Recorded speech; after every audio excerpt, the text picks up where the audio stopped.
Hey people, so we are at China Bistro and take a look at our food. Yeah, it's like, I mean, this is just the starters, and here at China Bistro, it's like awesome. It's like, buffet lunch for a non-vegetarian would be 800 per head, and for a vegetarian, it's 750. And keeping in mind the kind of variety.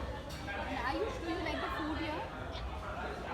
Yeah, so and see, despite the lockdown, everything, like people know when they are getting a good deal. So look at the kind of crowd, and at any given point, China Bistro tends to have a lot of people. I think even with the lockdown, it's quite noisy as you can hear. So yeah, this is something I'm waiting to try, and thank you so much, people. All the food videos tend to do well on my channel. So yeah, once I could probably do a recording there near the food. What do you say? That sounds interesting. Yeah, probably we could. So on that note, thanks for watching and please subscribe.